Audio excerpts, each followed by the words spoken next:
نہیں ہے جتنا نیکی کو سنبھالنا آسان ہے۔ یاد رکھیں، ایک مسجد ایک مسجد سے باہر کا مسئلہ ہے۔ شیطان کی کوشش ہے بندہ مسجد جائے نہیں، اور جب بندہ مسجد آ جاتا ہے تو شیطان سے تو محفوظ ہو جاتا ہے، لیکن خناس سے نہیں بچ سکتا بعض اوقات۔ خناس کیا ہے؟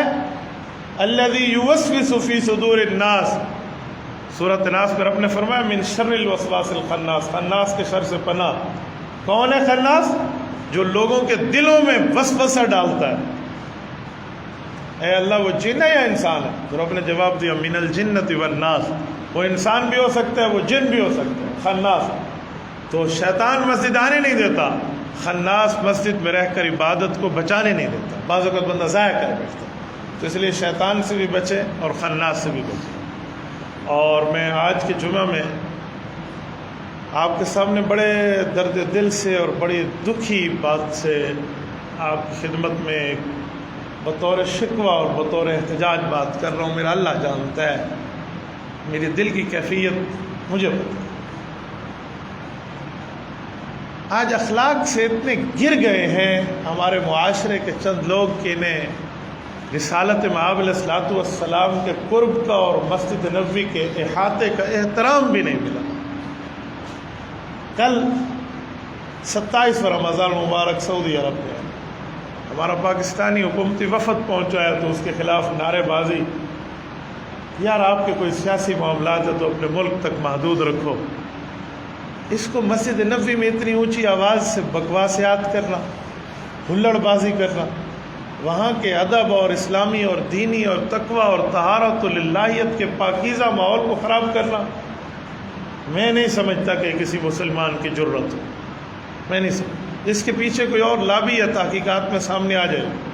یہاں جبرائیل جیسا سید الملائکہ جو لاکھوں فرشتوں کا سردار ہے، وہ ادب سے بات کرتا ہے۔ یار قرآن کریم کی آیت روضہ نبوی پر لکھی ہوئی ہے، ان الذین یغضون اصواتهم عند رسول اللہ، فرمایا رب کے نبی کے احترام میں یہ بات داخل ہے کہ تمہاری آواز یہاں پست ہو جانی چاہیے۔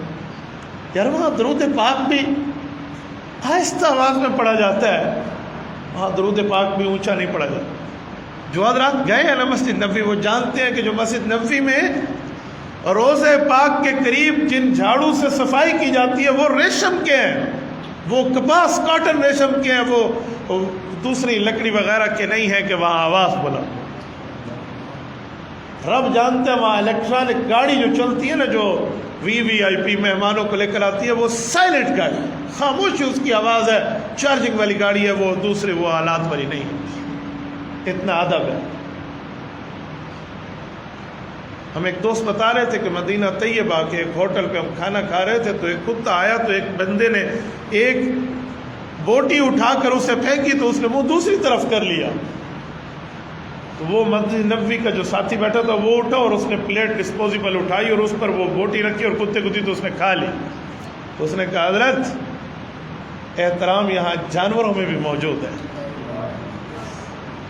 آپ اندازہ لگا دیں۔ یہ مسلمانیت ہے، یہ اسلام ہے۔ قرآن کہتے ہیں ان تحبط اعمالکم وانتم لا تشعرون، تمہارے اعمال غارت ہو جائیں گے پیغمبر کے ہاں بلند آواز سے بات کرنا۔ تم کیا سمجھتے؟ اچھا آج میڈیا کا دور ہے، پھر بندوں کی شکل واضح ہے کہ وہ کون ہے۔ ایک بندے کا نام جہانگیر چیکو ہے، یہ غالباً انگلینڈ نیشنلٹی ہولڈر ہے، اور یہ وہ ہے جو ہمارے سابقہ وزیر اعظم کا یار ہے، اور اس کے ساتھ اس کی تصویریں ہیں۔ یہ عام بندہ نہیں ہے، یہ پی ٹی آئی کا سرکردہ آدمی ہے، اور ہم یہ سمجھتے ہیں کہ یہ کوئی عوام کی آواز تھی، یہ سمجھا جائے 4 بندوں نے آواز دے دی ہے، یہ پلاٹڈ ہے۔ اس پر تحقیقات ہونی چاہیے۔ اس وفد کے جانے سے ایک دن پہلے ہمارے ملک کے سابقہ وزیر خارجہ وزیر داخلہ شیخ رشید بیٹھ کے کہتے ہیں یہ مسجد نبوی جائیں گے، ان کے ساتھ عوام کیا حالت کرے گی۔ اسے پہلے کس نے بتایا ہے؟ اسے پہلے کس نے بتایا؟ یہ بھی تو تحقیق ہونی چاہیے۔ میں کہتا ہوں یہودیت نے نیازی کا انتخاب جس وجوہات کی بنیاد پہ کیا تھا وہ کامیاب ہو گئے ہیں۔ وہ یہی کامیابی ہے کہ انہیں مسجد نبوی کی عزت کا پاس نہیں ہے، روضہ رسول کی عزت کا پاس نہیں تھا۔ ایسی گندی لچر لفنگی فضول نسل تیار کرنا جس کو اللہ کے رسول کی عظمت و عزت کا پاس نہ ہو، اس سے بڑھ کے یہودیت کی سازش کی کامیابی اور کیا ہو سکتی ہے؟ کہ ہم وہاں عبادت کے لیے جاتے ہیں، ہم وہاں رسول اللہ صلی اللہ علیہ وسلم کی سلامی کے لیے جاتے ہیں، الٹا وہاں پر اس طرح کے معاملات اور آوازیں کسنا ہچے جائے کسی کے خلاف. ہمیں کسی ایک پارٹی کی بات نہیں کر رہا، کسی کے خلاف، لیکن اس طرح کے اختلافات کو اپنے گھر تک رکھو. آپ کو پتہ ہے عرب کے بدو جو ہے، دیہاتی اتنے سادے ہوتے تھے، آ کر کھلی کھلی بات اللہ کے رسول کے سامنے ایسے کر دیتے جو عام صحابہ نہ کر سکتے. ایسے جو عام طور پہ دیہاتیوں کہا جاتا ہے کہ وہ آداب سے واقف نہیں ہوتے، جیسے آپ کے اور ہمارے ہاں ایک بات مشہور ہے، ورنہ حقیقت سے تو اس کا بھی تعلق نہیں ہے. ایک عربی دیہاتی کا واقعہ ہے کہ وہ روزہ رسول پر ٹھہرا تھا، تو اس نے یوں ان لفظوں سے دعا کی، کہا میرے اللہ، میرے باپ، سکے باپ کا قاتل آ جائے نا اس جگہ پہ، میں اس کو بھی معاف کر دوں گا کہ میں اس جگہ پہ ٹھہرا ہوں جو کائنات کے سردار کا دربار ہے. اللہ میں تیرا مجرم ہوں، اگر سب سے بڑا بھی مجرم ہو تو مجھے معاف کر. وہاں یہ دعائیں ہوتی ہیں. یہ مسجد نبوی ہے، اور پھر اس کا دفاع ہو رہا ہے، دیکھو آپ غلط کام کرو گے تو وہاں آپ کے ساتھ یہ ہوگا. آپ نے ٹھیک کیا، آپ نے ٹھیک کیا.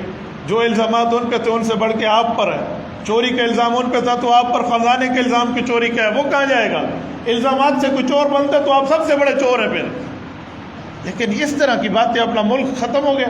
یہاں کرو نا، یہاں بیٹھ کے بات کرو. یارا مکالا ملنا ہی تھا ملن وہاں مسجد نبوی میں اللہ کے رسول صلی اللہ علیہ وآلہ وسلم کے قرب میں بیٹھ کے.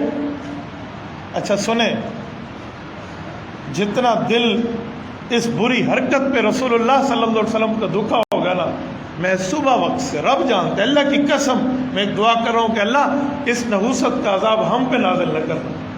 ہم اجتماعی توبہ کرتے ہیں میرے مولا، ان بے وقوفوں کی وجہ سے اگر انہوں نے جان بوجھ کے کیا تو اللہ انہیں سزا دے، اور اگر بھولے سے کیا تو ہدایت عطا فرما. لیکن اللہ کی قسم رب جانتے ہیں جتنا دل ہمارا دکھی ہے پوری دنیا کے مسلمانوں کا، تو رسالت مآب علیہ الصلوۃ والسلام کا معاملہ کیا ہوگا؟ حضور پاک علیہ الصلوۃ والسلام کے مسجد نبوی کے بالکل قریب حصہ ہے، احاطہ ہے مسجد نبوی کے اندر. بس ایسی غلیظ نسل کا تیار کرنا اگر یہودیت کے مقاصد میں تھا نا، میں ممبر پہ بیٹھ کے اعتراف کرتا ہوں، پھر یہودیت کامیاب ہو گئی. پھر یہ غلیظ نسل تیار ہو چکی ہے، پھر وہ لچے اور لفنگے الفاظ تیار ہو چکے ہیں جنہیں مسجد نبوی کا احساس نہیں ہے. یاد رکھیں، مسجد نبوی کے معاملات میں خلل ڈالنا یہ یہودیت کا طرز تھا. جب اللہ کے رسول نماز کے لیے تشریف لاتے تو وَالْغَوْا فِيهِ لَعَلَّكُمْ تَغْلِبُونَ، یہ کفار کا طرز تھا. وہ کہتے تھے تاڑیاں بجاؤ، تالیاں، سیٹیاں بجاؤ، اونچی آواز کرو تاکہ تم رسول اللہ صلی اللہ علیہ وآلہ وسلم کے آواز سے اپنی آواز کو بلند کر سکو اور تم غالب آ جاؤ گے. اس طرح کی باتوں سے بندہ غالب نہیں آتا. ان یہودیت کا نام و نشان بھی آج نہیں ہے، اور مدینہ طیبہ قیامت تک جلوہ افروز رہے گا. آج ان کے ایجنٹوں نے اگر کام کیا ہے تو ان کا بھی نام و نشان رب ختم کرے گا انشاءاللہ. یہ انہوں نے اپنے زوال کی بنیاد کی پہلی اینٹ رکھی ہے جہاں ادب ہی ادب شامل ہے. ادب ہی ادب، وہ کہتے ہیں با خدا دیوانہ باش، با محمد صلی اللہ علیہ وسلم ہوشیار. کہ اللہ کے ساتھ تم دیوانگی میں بات کر لو تو شاید برداشت رب کو ہو، اور رسول اللہ کے بارے میں کچھ عزت کا پاس تم نے نہ رکھا، پھر اللہ رب العزت سے اپنے ساتھ نرمی کے معاملے کی امید نہ رکھنا. یہ گستاخی ہے پیغمبر کا جو انجام ہوتا ہے نا، بہت برا ہے. سب کو معافی مل گئی تھی مکہ مکرمہ میں، لیکن گستاخان کا تو اللہ رب العزت نے فرمایا انہیں معافی نہیں ہے. آج امت اجتماعی توبہ ہے. ہم ان کی طرف سے کہتے ہیں نا، بعضوں کا تذاب آتا ہے تو کسی خاص پہ نہیں آتا، سب بھی شامل ہو جاتے ہیں. اس سے بڑی اور تکلیف کی بات کیا ہوگی؟ کتنے سالوں سے مسجد نبوی یہ کرونا کی وبا کی وجہ سے بند ہے. چند ماہ پہلے انہوں نے کھولا ہے صلاۃ والسلام کی حاضری پر. اب آپ کو توکل نا کے ایپ کی رجسٹریشن کی ضرورت بھی نہیں ہے. اس وقت یوں حالت کر دینا، آپ یہی چاہتے ہو کہ دوبارہ مسجد نبوی کے دروازے اہل اسلام پر بند ہو جائیں. نعوذ باللہ من ذالک. یہ اپنی اخلاقی تربیت اور یہ معاملات دکھا رہے ہیں. میرے بھائیو، میں اس پر دوسرا لفظ سننے کے لیے تیار نہیں. کسی سے اس جذبات ہوں گے تو اپنی جیب میں رکھیں. مسجد نبوی اور رسول اللہ کی ذات کی عزت پہلے ہے. ہم، ہمارے خاندان، ہمارے آباء و اجداد اور ہماری خاندانی عزت فلاں فلاں سب کچھ بات ہے. رب کریم اس گناہ پر ہم سب کو محفوظ فرمائے. اللہ پاک اس جیسے شریروں سے ہماری حفاظت فرمائے، ایسی غلیظ نسل کو اللہ نے ہدایت رکھی ہے تو ہدایت دے، ورنہ اس سے زمین کو رب پاک فرمائے۔ اقول قولی ھذا واستغفر اللہ وآخر دعوانا ان الحمد للہ رب العالمین۔